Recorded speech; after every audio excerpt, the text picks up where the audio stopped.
مصطفی منتھی کے لاہور اسٹوڈیو سے محمد محسن نواز اور وصال آپ کے ساتھ ہیں، اور شو آپ سن رہے ہیں ایم فار محسن. اور شو پر آج اینٹی نارکوٹکس ڈے کے حوالے سے جیسا کہ ہم آپ کو بتا رہے تھے کہ بہت خاص شو ہے. دنیا میں 250 ملین سے زیادہ ایسے افراد ہیں جو کہ کسی نہ کسی طرح کا نشہ استعمال کرتے ہیں. سکون کی تلاش، وہ جب اپنے ایموشنز کو مینیج نہیں کر پاتے اور بے چینیاں بہت زیادہ ان کے اندر ہوتی ہیں، تو ایسے میں وہ اپنے آپ کو کچھ وقت کے لیے سکون میں لانے کے لیے کسی نہ کسی طرح کا نشہ استعمال کرتے ہیں. پاکستان میں 6.7 ملین سے زیادہ کی تعداد ہے. یہ 2013 کے کیلکولیشنز ہیں کہ جس کے مطابق لوگ کسی نہ کسی طرح کا نشہ استعمال کرتے ہیں، اور اپروکسیمیٹلی 1% وہ تعداد ہے جو کہ ہیروئن کا استعمال کرتی ہے، جبکہ 3.6% لوگ چرس کا استعمال کرتے ہیں. اعداد و شمار اتنے خوف میں مبتلا کرنے والے ہیں، اور یہ نشے جو ہیں پاکستان میں بڑھتے چلے جا رہے ہیں. آج اس موقع پر ہم نے ایک خاص شو رکھا ہے، اور جس میں جو بہت ہی خاص ہمارے مہمان ہیں وہ پاکستان میں ایڈکشن سائیکیٹری کے پائنیئر ہیں، جنہوں نے 37 ایئرز بیفور اس چیز کو بھانپ لیا کہ پاکستان میں نشوں کا استعمال بڑھ رہا ہے. اور یہ وہ وقت تھا جب انہوں نے پاکستان میں پہلا سینٹر بنایا صداقت کلینک کے نام سے لاہور میں، اور اس وقت ماشاءاللہ پاکستان میں 8 سینٹرز رن کر رہے ہیں. اور اینٹی نارکوٹکس ڈے کے حوالے سے ان سے زیادہ خاص اور ان سے زیادہ اہم شخصیت آج کے دن میں مصروف شخصیت کوئی نہیں. ہمارے ساتھ ڈاکٹر صداقت علی ہیں، جن کا نام انٹرنیشنل ڈائریکٹری پروفیشنلز کی ڈائریکٹری ہو از ہو میں شامل اس وقت کیا گیا جبکہ وہ پہلے پاکستانی ڈاکٹر تھے. اور حال ہی میں ہم ایک جگہ ایک میٹنگ میں پاکستان کے ڈاکٹرز کو ڈسکس کر رہے تھے، تو پاکستان میں سب سے زیادہ پاپولر ڈاکٹر بھی ڈاکٹر صداقت علی ہیں. بہت ساری کتابیں لکھ چکے ہیں نشے کی بیماری سے متعلق، اس کے علاج سے متعلق، مینجمنٹ سے متعلق، ڈائبٹیز کے متعلق. امریکہ سے 25 سال کی ٹریننگز ہیں، اور اس میں جناب آپ نے بڑے ادارے جو امریکہ کے ہیں وہاں سے مسلسل ٹریننگز حاصل کی. تو آج ہماری بڑی خوش نصیبی ہے کہ ڈاکٹر صداقت علی اپنی بیش بہا مصروفیات میں سے آج کے دن ہمارے ساتھ موجود ہیں. مصطفی منتھی کی ٹیم کی طرف سے شکریہ ادا کرتے ہوئے السلام علیکم ڈاکٹر صداقت. وعلیکم السلام. السلام علیکم ڈاکٹر صاحب. وعلیکم السلام. Welcome to show. اور بہت ہی زیادہ خوشی ہوتی ہے جب آپ ہمارے اسٹوڈیو میں آتے ہیں، ایسے لگتا ہے ہمارے استاد محترم ہمارے سامنے بیٹھے ہوئے، بہت کچھ سیکھتے ہیں، اور ہمارے لسنر جو ہیں غائبانہ طور پہ آپ سے بہت سیکھتے ہیں. بہت شکریہ کہ آپ نے ڈائریز مجھے بنائی ہوئی ہیں انہوں نے، ہمیں پتہ چلتا ہے کہ ڈائریز نوٹ کی ہوئی ہیں انہوں نے آپ کی باتوں. بہت شکریہ کہ آپ نے مجھے دعوت دی یہاں آنے کی اس اہم موضوع پہ بات کرتے ہوئے. تو آپ مجھے استاد محترم سمجھتے ہیں، میں محسن بھائی کو استاد محترم سمجھتا ہوں. براڈ کاسٹنگ کی دنیا میں ماشاءاللہ بڑا نام ہے ان کا، اور ان سے میں گفت و شنید کے اسرار و رموز سیکھتا ہوں. جی بالکل، آپ تو ہر فیلڈ میں استاد ہیں. بڑی نوازش. آپ یہ تو نہیں کہنا چاہ رہے کہ بہت استاد ہیں؟ مطلب ہیلتھ کی مینٹیننس، کوئی بیماری، کوئی بھی آپ سے کوئی ٹوٹکا بھی پوچھ لیا جائے تو آپ کے پاس اس کا کوئی نہ کوئی ریسیپی ہوتی ہے. وزڈم جو ہے ڈاکٹر صداقت صاحب، یہ ماشاءاللہ ابھی ہم چونکہ باقاعدہ نیوز بریک پر جانے کے بعد اپنے اس ٹاپک پر بات کریں گے جو ایڈکشن سے ریلیٹڈ ہے، تو چھوٹی چھوٹی چند چیزیں ہیں. جیسے آپ کی شخصیت میں ماشاءاللہ ایک خاص یہ پہلو ہے کہ آپ فکر و دانش اور اپنے ایکسپیرینس کو بہت زبردست طریقے سے آسان لفظوں میں بتاتے ہیں جو دوسروں کو اپنانے میں کوئی دشواری نہیں ہوتی. تو یہ رجحانات آپ کے بچپن سے ہی رہے؟ ہاں، مجھے بچپن سے ہی بہت مشکلات آنی شروع ہو گئی. ارلی ایج میں ہی 10 11 12 سال کی عمر میں ہی بہت مشکلات آنے لگی. والدین سے میری بنتی نہیں تھی. اچھا. اور کوفت ہوتی تھی، مشکلات ہوتی تھی. تو پھر میں نے سوچا کہ یہ ضرور ان مسئلوں کا کوئی حل ہوگا. اچھا. تو ہمارے محلے میں ایک لائبریری تھی جی، جو اس زمانے میں کہا جاتا تھا آنا لائبریری جنہیں کہا جاتا تھا. ٹھیک. تو یعنی آپ سمجھیں کہ چند پیسے خرچ کر کے، آج کے حساب سے اگر دیکھا جائے تو اس وقت جو 6 پیسے تھے، اچھا، اس میں ایک کتاب ایک دن کے لیے پڑھنے کے لیے مل جاتی تھی. ٹھیک. اور اس لائبریری میں جو کتابیں تھیں وہ ہر قسم کی کتابیں ہوتی تھی. تو جو پہلی کتاب میں نے وہاں پڑھی جس نے مجھے بہت اٹریکٹ کیا اور جس نے میری کچھ الجھنوں کو بھی دور کیا، وہ تھی پریشان ہونا چھوڑیے، جینا شروع کیجیے. اچھا. یہ پہلی کتاب ڈیل کارنیگی کی جس کا اردو ترجمہ کمال احمد رضوی نے بہت شاندار کیا ہوا ہے. اچھا. تو یہ 11-12 سال کی عمر میں نے وہ پڑھا. اچھا. تو مجھے سمجھ لگی کہ یہ تو طرز زندگی ہے, یہ تو ایک فیصلہ ہے کہ آپ نے پریشان ہونا ہے یا آپ نے جینا ہے. تو ڈاکٹر صاحب کتنی خوش قسمتی ہے کہ آپ نے سلیکشن بھی بک کی تو آپ کے ہاتھ بھی بک جو لگی بہت خوبصورت, جس نے آپ کی زندگی بدلی, ورنہ آپ سسپینس ڈائجسٹ بھی تو اٹھا کے پڑھ سکتے تھے. وہ بھی پڑھتا رہا ایک مرحلے میں, جیمز ہیڈلے چیز کے ناول بھی وہاں سے لے کے میں اردو ترجمے پڑھتا رہا بچپن میں. اور اس کے علاوہ ایک اور کتاب جس نے مجھے بہت اٹریکٹ کیا وہ میٹھے بول میں جادو ہے. میٹھے بول میں جادو ہے ڈیل کارنیگی کا ترجمہ کتاب کا تھا. اس زمانے میں میری لائبریری کے نام سے ایک ادارہ ہوا کرتا تھا. صحیح. افسوس سے کہنا پڑتا ہے جب ہمیں یہ کہنا پڑے کہ ایک ادارہ ہوا کرتا تھا. جی. یہ مسلم مسجد کے نیچے ان کا دفتر تھا, انارکلی کے سامنے. تو یہ ہر مہینے ایک کتاب, کوئی لاجواب کتاب اردو میں پیش کرتے تھے. پھر اس میں گفتگو اور تقریر کا فن. تو سب سے پہلے میں نے ڈیل کارنیگی کی کتابیں بچپن میں جب پڑھی تو مجھے بہت سی باتوں کا پتہ چلا جو کامیابی کی طرف لے کے جاتی ہیں. اگرچہ ڈیل کارنیگی اس کی وجوہات نہیں بتاتے تھے کہ اس سے کیوں کامیابی ملتی ہے, جی, لیکن یہ طے تھا کہ ان کے بتائے ہوئے نسخوں سے کامیابی ملتی تھی, عملی نسخے تھے. کیا بات ہے. آپ نے کہا کہ وہاں ادارہ ہوا کرتا تھا, تو وہاں پہ میرا خیال ہے برگر شاپ ہوگی یا جوس کارنر ہوگا. اور اسی بالکل کیونکہ اس میں کھانے پینے کی بات اس لیے نہیں ہوگی کہ ماہ سیام ہے.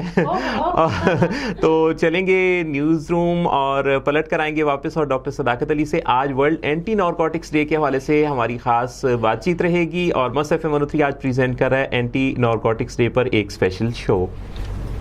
لیکن سب سے پہلے تو ڈاکٹر صداقت صاحب یہ فرمائیے گا کہ ایڈکشن ہے کہ اگر ایڈکشن کی تعریف ہم کریں تو کیسے کریں گے؟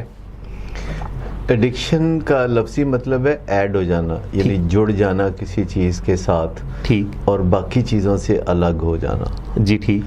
یہ اردو میں اس کو علت کہتے ہیں. صحیح. یعنی کوئی ایسی عادت جس کا بگاڑ سا بن جائے, کوئی ایسی عادت جس کے فائدے وقتی ہوں یا بہت کم ہوں اور نقصان بہت زیادہ ہوں اور دور رس ہوں, آگے زندگی میں زہر گھل جائے.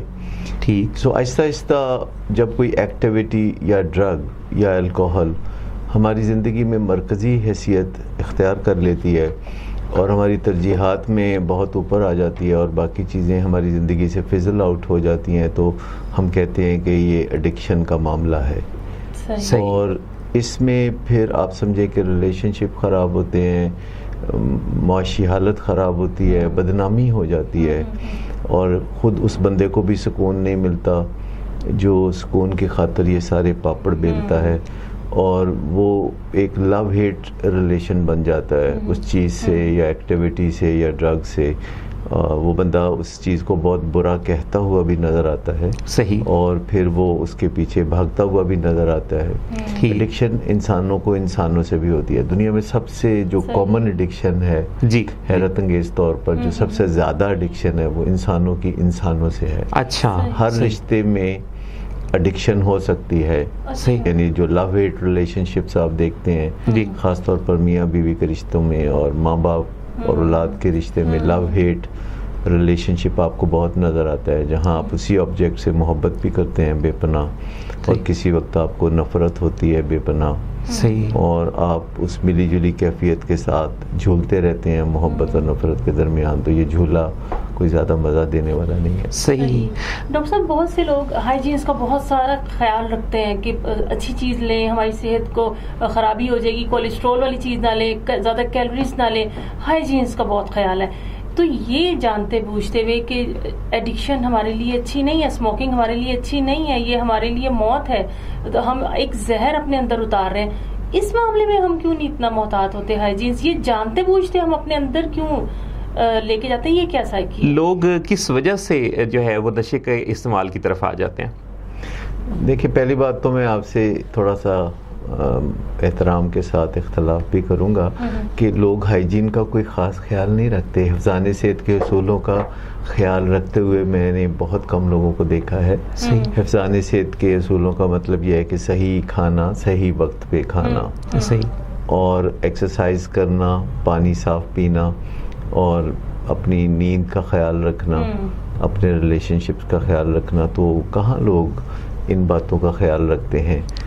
زندگی کی بھاگ دوڑ میں جو معاشی ترقی ہمیں کرنا پڑتی ہے، پہلے لوگ معاشی ترقی کرتے تھے، اب انہیں کرنا پڑتی ہے کیونکہ اب انہیں بہت سے بل پے کرنے ہوتے ہیں، بہت سی چیزیں دیکھا دیکھی انہوں نے حاصل کرنی ہوتی ہیں. اور اس میں کوئی برائی بھی نہیں ہے، لیکن اپنی زندگی کو پہلی ترجیح دینا، اپنی زندگی کو خوبصورت بناتے رہنا، یہ پہلا کام ہے. اس کے بعد پھر آپ دنیا میں جو بھی حاصل کرنا چاہیں اسمارٹ ورک کے ذریعے وہ حاصل کریں. جب آپ ہارڈ ورک کرتے ہیں تو اس سے بڑی قباحتیں پیدا ہوتی ہیں. اب آپ اس سے بھی اختلاف کریں گے کہ ہارڈ ورک سے قباحتیں پیدا ہوتی ہیں، تو آپ دیکھیے کہ جتنے لوگ ہارڈ ورک کرتے ہوئے پائے جاتے ہیں جی آخر میں وہ کچھ خاص حاصل بھی نہیں کر پاتے اور تھکن الگ ہوتی ہے. صحیح. تو ایک تو یہ بات ہے کہ لوگ عام صحت کا بھی خیال نہیں رکھتے. کھانے پینے کے معاملات میں آپ دیکھیے رمضان چل رہا ہے جی اور لوگ عام دنوں کی نسبت دگنا کھا رہے ہیں. دگنا کھاتے ہیں، مطلب وہ چیزیں جو عام دنوں میں پکوڑے سموسے روزانہ نہیں تھے وہ روٹین میں آ جاتے ہیں. میں نے یہی جو رات گزری ہے، میں نے سحری ایک ہوٹل میں کی تھی اور میرے ساتھ میرے ایک دوست تھے ڈاکٹر، تو وہاں میں دیکھ رہا تھا کہ لوگ تقریباً 5000 کیلوری سے کم تو کوئی بھی نہیں کنزیوم کر رہا. اچھا یعنی وہی صرف سحری کے ٹائم پہ، کیونکہ کیلوریز اتنی بڑی مقدار میں ہوتی ہیں چیزوں میں.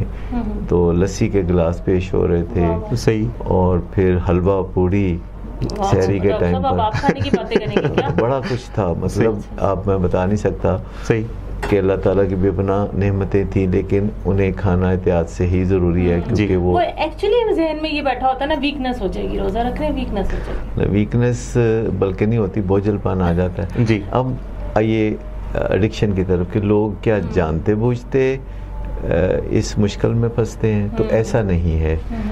لوگ سمجھتے ہیں کہ وہ بس ایک دفعہ ایسی تجربتاً ابھی آئندہ آنے والے چند دنوں میں انہوں نے چھوڑ تو دینا ہی ہے، انہوں نے کون سا کرتے رہنا. اچھا بندہ ہر پھندے میں اسی طرح پھنستا ہے کہ کوئی بات نہیں، میں دامن کو کانٹوں سے الجھنے نہیں دوں گا، بس میں تھوڑا سا بچ بچا کے نکل جاؤں گا، اور میں تو بڑا خاص ہوں نا، میں تو پھنس نہیں سکتا. یہ تو دوسرے لوگوں کا مسئلہ ہوتا ہے. اور ابتدائی طور پر لوگ ایک آدھ دفعہ تجربہ کر کے دیکھتے بھی ہیں کہ ایک آدھ دن نشہ نہیں کیا تو کچھ بھی نہیں ہوتا. کہتے دیکھو کچھ بھی نہیں ہوتا. وہی جو میرا خیال تھا وہ درست نکلا. ڈاکٹر صاحب اس سے پہلے کہ کمرشل بریک کی طرف جائیں، میں چھوٹی ہوتی تھی تو میں ایک گاؤں میں جانے کا اتفاق ہوا. وہاں خواتین جو تھیں وہ اسموکنگ عام تھی. یہاں تو ایک مخصوص طبقہ ہوتا ہے نا ہائی فائی، اور وہ ذرا پیتے. وہاں خواتین کو میں نے اسموکنگ کرتے ہوئے دیکھا، تو وہ ریزن یہ جاننے سے پتا چلی کہ جی کھانے کے بعد گیس ہو جاتی ہے، تو گیس کے لیے یہ ہم پیتے، قطعی کوئی تعلق کھانے کے بعد ضروری. حالانکہ گیس تو یہاں کیا ہے، گیس تو آتی نہیں تھی. سگریٹ کا دھواں، اور گاؤں میں گیس کہاں تھی جب؟ بالکل. سگریٹ کا دھواں کبھی آپ نے نیچے نہیں جاتے دیکھا ہوگا، ہمیشہ یہ اوپر جاتا ہے، اوپر دماغ ہوتا ہے. تو آپ سمجھیں کہ یہ دماغ پہ اثر کرتا ہے. اور ایک جوش بھرا کیمیکل ڈوپامین ریلیز ہوتا ہے دماغ سے، جس سے لوگوں کو جوش بھری خوشی ملتی ہے. لوگوں کو دن میں ہر کش کے ساتھ یہ تھوڑا سا مزہ ملتا ہے، اور یہ وہی مزہ ہے جو سگریٹ پیے بغیر بھی مل سکتا ہے. لیکن لوگ خود سے ہی اپنے آپ کو اس پھندے میں پھنسا لیتے ہیں. یہ ایسے ہی ہے کہ آپ کے پاس کچھ رقم ہو اور وہ پہلے آپ کسی کو دے بیٹھیں اور پھنسا بیٹھیں، اور پھر آپ مانگتے رہیں اور تھوڑی تھوڑی کر کے آپ حاصل کرتے رہیں انہی پیسوں میں سے. ڈاکٹر صاحب یہ خام خواہ کی اپنی سیٹسفیکشن کے لیے دلیلیں ہوتی ہیں کہ جی اس سے میری گیس نہیں. لیکن یہ جو دلیل میں دینے لگا ہوں یہ اس لحاظ سے بڑی بر وقت ہے کہ ہوا ہے ایک کمرشل بریک کا وقت، اور کمرشل بریک سے پلٹ کر آئیں گے واپس تو ڈاکٹر صداقت علی سے جو ہماری گفتگو چل رہی ہے بہت مفید، اس کو ہم آگے بڑھائیں گے. ڈاکٹر صداقت علی ہمارے ساتھ تشریف رکھتے ہیں اور آج اینٹی نارکوٹکس ڈے کے حوالے سے ہم بات چیت کر رہے ہیں. ڈاکٹر صداقت صاحب یہ فرمائیے گا کہ جیسے آپ نے بتایا کہ لوگ کسی نہ کسی طریقے سے نشے میں انڈلج ہو جاتے ہیں. نشے کا مریض عام طور پہ آمادہ نہیں ہوتا اور وہ ایک ڈینائل میں ہوتا ہے اور وہ سمجھ رہا ہوتا ہے کہ اس کے ساتھ مسئلہ نہیں ہے یا وہ آگے چل کے اس مسئلے سے نکل آئے گا. اس صورتحال میں فیملی سال ہر سال پریشانی سے گزرتی ہے اور جب تک کہ وہ ہٹ باٹم نہیں ہو جاتا، مریض بالکل جسمانی طور پہ اور ذہنی طور پہ تباہی کی طرف نہیں آ جاتا، تب تک علاج سٹارٹ نہیں ہو سکتا. کیا جائے ایسے مریض کے ساتھ؟ دیکھیں اس بدلی ہوئی دنیا میں جو فاسٹ ٹریک پہ ہے، اسٹریس اس کا حصہ ہے اور اس کو مینیج کرنے کے طریقے آنے چاہیے. آج اگر ہم مقابلہ کر کے دیکھیں تو 100 سال پہلے زندگی بڑی سست رفتار تھی جی, اور 10 سال میں جو کچھ ہوتا تھا آج کل تو 6 ماہ میں وہ کچھ ہو جاتا ہے. تو بالکل صحیح. ظاہر بات ہے جب سڑک پہ گاڑی بھی ہم تیز رفتاری سے چلاتے ہیں تو مہارت زیادہ چاہیے. بالکل صحیح. اور اس سے جو ٹینشن جمع ہوتی ہے تو پھر ہمیں کوئی حل چاہیے اور شارٹ کٹ لوگ تلاش کر رہے ہوتے ہیں, اور کوئی نہ کوئی گرو دعوت دے دیتا ہے کہ چلو یہ کر کے دیکھو, اور پھر جو ہی کوئی نشہ کرتا ہے تو اسے فائدہ ہوتا ہے. صحیح. اچھا, یہ جو فائدہ ہوتا ہے اس وقت کوئی نقصان نہیں ہوتا. صحیح. تو جب وقتی طور پر یوں لگے کہ یہ تو بڑا مزے کا کام ہے, ایک بٹن ہمارے ہاتھ میں آ گیا, جب چاہو دباتے رہو. صحیح. تو ضرورت ہو نہ ہو, اور پھر وہ ٹینشن نہیں بھی ہوتی تو وہ بٹن دباتے رہتے ہیں کہ مزہ آتا رہے. ایک کمزور لمحے کی ہم گرفت میں آ جاتے ہیں. اچھا, اس میں جب ایسا ہوتا ہے کہ ہم بٹن دباتے رہتے ہیں اور وہ اندر سے کیمیکل کنزیوم کرتے رہتے ہیں, تو یہ کیسے ہی ہے جیسے ہم اپنا بینک اکاؤنٹ کنزیوم کرتے رہتے ہیں. ٹھیک. اور جب پھر ہمیں خوشی کی ضرورت ہوتی ہے, کوئی موقع ہوتا ہے تو خوشی نہیں ہوتی, تو پھر ہم سوچتے ہیں کہ نشہ کر کے یہ خوشی کو ہم حاصل کریں. صحیح. ایسے میں اس کے ذہن میں, بندے کے ذہن میں کبھی نقصان نہیں ہوتا. بندے کے ذہن میں ہمیشہ ہوتا ہے کہ مجھے فائدہ ہی ہوگا. ٹھیک. اور میں تو آگے چل کے تو پھر حالات بہت بہتر ہو جائیں گے, کوئی ٹینشن نہیں ہوگی, پھر ہم ہنسی خوشی رہنے لگیں گے, تو پھر نشے کی تو ضرورت ہوگی نہیں. صحیح. سو وہ بڑے سچے دل سے یہ بات کر رہا ہوتا ہے کہ میں چھوڑ رہا ہوں, بس ان قریب چھوڑ رہا ہوں, چند ماہ میں بس یہ ہو جائے یا وہ ہو جائے, یا آپ میری شرطیں پوری کر دیں, میری فلاں جگہ شادی کر دیں, یا مجھے آپ یہ سہولتیں دے دیں, مجھے گاڑی لے دیں, یا مجھے امریکہ بھجوا دیں, یا کچھ اس طرح کا کام ہے. تو وہ کچھ نہ کچھ ایسی شہزادیوں کی طرح, وہ پرانی شہزادیوں کی طرح کچھ شرطیں رکھتے رہتے ہیں, اور اہل خانہ وہ شرطیں پوری کرتے رہتے ہیں. صحیح. اور وہ وہیں پکے کا پکا رہتا ہے. ایک ایڈکٹ اپنی فیملی کے ساتھ ڈیل کرنے کا فن بہت اچھی طرح جانتا ہے. وہ اپنے ارد گرد ایک سسٹم تخلیق کر لیتا ہے جو کہ اس کے نشے میں مددگار سسٹم ہوتا ہے. ٹھیک. اور اس میں وہ 2 چیزوں کو استعمال کرتا ہے. ایک ڈینجرس ڈوو ہم اسے کہتے ہیں, وہ ہے فینٹیسی اینڈ فیئر. صحیح. یعنی ایک تو وہ فیئر کریٹ کرتا رہتا ہے کہ اگر آپ نے زیادہ مجھے روکنے کی کوشش کی تو پھر آپ میری شکل نہیں دیکھیں گے, میں یہ کر لوں گا, پھر میں وہ کر لوں گا, یوں کر لوں گا. صحیح. اور اس لحاظ سے ایک فیئر کریٹ جب کیا ہوتا ہے کسی بندے پہ, تو اگلی چیز فینٹیسی ہے. فینٹیسی یہ ہے کہ ان قریب میں نے تو چھوڑ ہی دینا ہے, بالکل میں نے تہیا کر لیا, آپ کبھی سنیں گے نہیں کہ میں نشہ کروں گا. اور پھر کبھی کبھی میں جاب کر لوں گا, یا میں اب درس قرآن کے لیے جانے لگا ہوں, تو گھر والوں کی عید ہو جاتی ہے. جیسے آج کل رمضان میں کئی پیشنٹس جو ہیں وہ روزے رکھ رہے ہیں. کل بھی میری ایک پیشنٹ سے بات ہو رہی تھی تو وہ کہہ رہے تھے کہ نہیں میرا اتنا مسئلہ نہیں ہے, اب تک میں نے کافی روزے رکھے ہیں. تو یہ اس طرح کے جھانسے میں پھر فیملی آ جاتی ہے. ہاں, وہ سوچ رہا ہوتا ہے, کیونکہ ویسے آپ دیکھ لیں کہ ہر بندہ حسب توفیق کچھ نہ کچھ بہتر زندگی گزارنے لگتا ہے رمضان میں. مسجدیں بھری ہوتی ہیں, اور اسی رو میں بہہ کے جو نشہ کرنے والے ہیں وہ اس مہینے کے لیے طے کر لیتے ہیں کہ وہ نشہ نہیں کریں گے. ایک وہ سوچتے ہیں کہ گھر والے مغروں لے جائیں گے, دوسرا وہ سوچتے ہیں کہ کوئی صحت اچھی ہو جائے گی, اور کچھ دن نشہ نہ کرنے کے بعد زیادہ مزہ آئے گا, تو وہ خدا بھی راضی رہے اور شیطان بھی ناراض نہ ہو. تو یہ پھر جیسے عید آتی ہے تو چل بھی تو کرنا ہوتا ہے, کیونکہ وہ اس کے بغیر کر نہیں سکتے نا. یہ ایک معذوری ہے دنیا میں, نشے سے بڑھ کے معذوری اور کوئی نہیں ہے. ہم معذوری کو جسمانی فینومینا سمجھتے ہیں, ایسا نہیں ہے. معذوری ایک ذہنی فینومینا ہے. اگر کوئی معذور ہے تو ذہنی طور پر معذور ہے, جسمانی طور پر معذوری اتنی بڑی بات نہیں ہے, کوئی نہیں ڈالتی. سو اہل خانہ انتظار کرتے رہتے ہیں, وہ فیئر میں اور فینٹیسی میں انتظار کرتے رہتے ہیں, کیونکہ انہیں ریئل ہوپ نہیں ہوتی. اگر آپ ان کے دل میں ٹٹول کے دیکھیں, میں نے بہت سی فیملیز کو دیکھا ہے جو علاج کے لیے آتی ہیں, تو میں نے پوچھتا ہوں کہ کیا آپ کو امید ہے کہ آپ کا پیارا جو ہے وہ نشہ چھوڑ کے اچھی زندگی کی طرف چلا جائے گا؟ تو ان کی آنکھوں میں آنسو امڑ آتے ہیں اور وہ کہتے ہیں کہ نہیں. اچھا, وہ کہتے ہیں کہ نہیں. دیکھیے, فینٹیسی اور امید جی اس میں بڑا فرق ہوتا ہے. صحیح.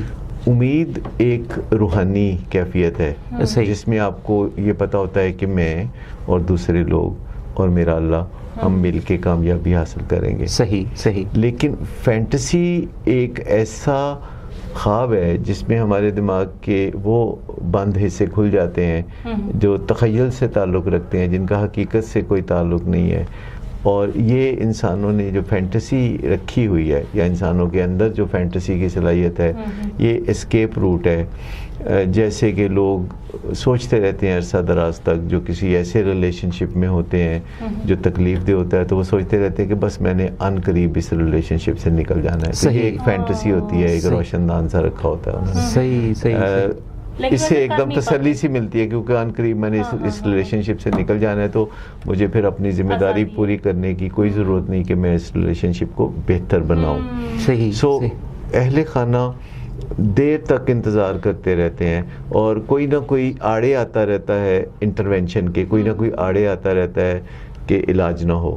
سارے فیملی علاج کے اندر ایک دم ان کا کنسنسس نہیں ہو پاتا. صحیح. زیادہ تر 2-4 لوگ بیچ میں ایسے ہوتے ہیں، کہتے ہیں نہیں یہ نہیں، بس اس نے وعدہ جو کیا ہے اس کی اگر یہ خواہش پوری کر دی جائے، اور پھر اس نے ایسی باتیں بتانی ہوتی ہے کہ بچپن میں مجھے پیار نہیں ملا.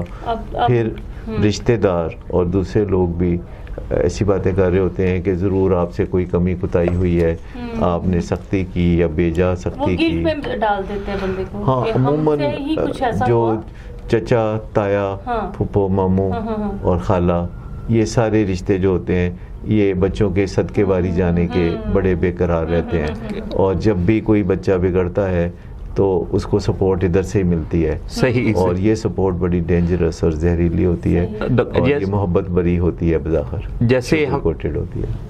جیسے ہمیں جو سپورٹ ملتی ہے ہمارے کمرشل سے ملتی ہے مصرف 103 کو. تو اس وقت ہوا ہے وقت ایک کمرشل بریک کا، پلٹ کے آئیں گے واپس اور ڈاکٹر صداقت علی سے ہماری بات چیت چلتی رہے گی. ڈاکٹر صداقت، یہ مریض کو کیوں لگتا ہے کہ تھوڑی سی پی ہے؟ اس کی پیاس جو بہت زیادہ ہوتی ہے، نہ بجھنے والی پیاس، ایک اندر آگ لگی ہوتی ہے جو بجھنے میں آتی ہی نہیں ہے. صحیح. جیسے اگر آپ کو کوئی کپڑا بھی صحیح طریقے سے پہننے میں فٹ نہ آئے تو وہ آپ کو چھوٹا لگتا ہے. آپ کو کبھی یہ نہیں لگتا کہ میرا وجود زیادہ ہے، میری ضرورت زیادہ ہے. لوگ اکثر کہتے ہیں مہنگائی بہت ہے، حالانکہ ان کی آمدنی کم ہوتی ہے. جیسے آپ دیکھیں نا، لوگ کہتے ہیں لاہور آ گئے، حالانکہ خود وہ لاہور آئے ہوتے ہیں. یہ کنسیپٹ ہے انسان کا کہ وہ ریالٹی کو اس طرح پریزنٹ کرنا چاہتا ہے جیسے اسے سوٹ کرتا ہے. تو پینے میں جب کوئی ایڈکشن کا شکار ہوتا ہے تو پھر جتنی بھی مقدار وہ پیے وہ کم ہی ہوتی ہے، کیونکہ اس کا اثر کوئی نہیں ہوتا، اس کے زہریلے مادے بنتے ہیں، وہ انٹاکسیکیشن ہو جاتی ہے. تو جب مقصد پورا نہیں ہوتا تو گلہ شکوہ تو رہے گا. کیا بات ہے، آپ کتنے خوبصورت پیرائے میں بات کرتے ہیں. اور میں لسنرز کو بتاؤں گا کہ ڈاکٹر صداقت علی نے جو کتابیں لکھی نشے کی بیماری کے علاج پر، ان کے ٹائٹلز بھی بڑے مزیدار ہیں. اور مجھے یاد ہے کہ جو پاکستان کا سب سے معروف سلوگن بھی بنا ایڈکشن کے حوالے سے، وہ ہے نشے میں کہیں وہ تنہا نہ رہ جائے. اس کتاب کو ڈاکٹر صداقت نے لکھا، اور ابھی ڈاکٹر صداقت مینجمنٹ پر جو تازہ ان کی کتاب آ رہی ہے اس کا ٹائٹل بھی بڑا ہی چونکانے والا اور حیران کرنے والا ہے، دلچسپ ہے، کہ پنگا نہیں لینے کا سر جی. یہ کتاب ہے جو کہ دل کے دوروں سے بچانے والی کتاب ہے. اچھا. اور یہ میری زندگی کے تجربات کا نچوڑ ہے کہ کس طرح ہم اپنی لک آفٹر کرتے ہوئے پھر زندگی میں کام کاج کریں، اسمارٹ ورک کریں، اور اپنی ترجیحات کا تعین کیسے کریں، اور ڈیلیگیشن کریں، دوسرے انسانوں پر بھروسہ کرنا سیکھیں، دوسرے انسانوں پر اعتماد کرنا سیکھیں. صحیح. اپنے آپ کو زیادہ تیس مار خان سمجھنے کی بجائے اپنے دائیں بائیں لوگوں کو ذرا غور سے دیکھیں. صحیح. ان میں بہت لوگ صلاحیتوں کے مالک ہوتے ہیں، اور اگر آپ ان کی صلاحیتوں کو انڈرسٹینڈ کر لیں جی تو پھر آپ بڑے اعتماد سے ڈیلیگیشن کر سکتے ہیں. اور ڈیلیگیشن ایک یعنی دوسرے کو کام سونپنا، کسی کے ذریعے کام کو انجام تک پہنچانا، جس میں آپ اسے بھرپور کریڈٹ بھی دیتے ہیں، پر کامیابی تو ہم سب مل بانٹ کے حاصل کرتے ہیں. تو یہ ہے وہ کتاب جو